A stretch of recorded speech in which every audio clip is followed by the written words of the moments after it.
Hello! അങ്ങനെ നമ്മുടെ മൗനരാഗം പുതിയ പ്രൊമോല് രാഹുലിനെ കാണാൻ നമ്മുടെ സരയു വന്നിരിക്കുകയാണ്. അപ്പൊ സരയുവിന്റെ അടുത്ത് രാഹുൽ പറയുന്നുണ്ട്, "ആ കല്യാണി നമ്മുടെ കമ്പനിയിൽ വന്നില്ലായിരുന്നെങ്കില് കിരണിനെ കാണുമായിരുന്നോ? കിരൺ അവളെ കിട്ടുമായിരുന്നോ?" എന്നൊക്കെ ഇങ്ങനെ ചോദിച്ച് നമ്മുടെ സരയുവിനെ ആ ഒരു മനസ്സ് മാറ്റിക്കുവാട്ടോ.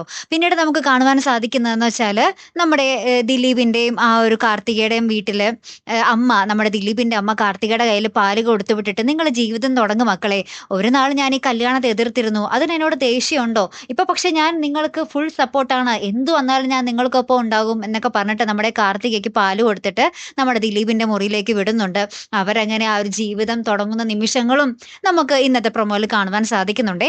ഏറ്റവും ഒടുവില് നമ്മുടെ രാഹുല് നമ്മുടെ വിക്രത്തിന്റെ അടുത്ത് പറയുന്നുണ്ട്, "ഗംഗ എന്തായാലും ഈ കല്യാണം കഴിഞ്ഞ വിവരം അറിഞ്ഞിട്ടുണ്ടാകും. നീ പേടിക്കണ്ട. അതിനുള്ള മറുപടി അവൻ കൊടുത്തോളും" എന്ന് നമ്മുടെ രാഹുൽ പറയുന്നുണ്ട്. ഗംഗപ്രസാദിന് എന്ത് പറ്റിയെന്നുള്ളത് അവരൊന്നും അറിഞ്ഞിട്ടില്ലല്ലോ. എന്തായാലും കാത്തിരുന്ന് തന്നെ കാണാം ട്ടോ. അപ്പൊ അടുത്തൊരു വീഡിയോയുമായി വരുന്നത് വരയ്ക്കും ഗുഡ് ബൈ.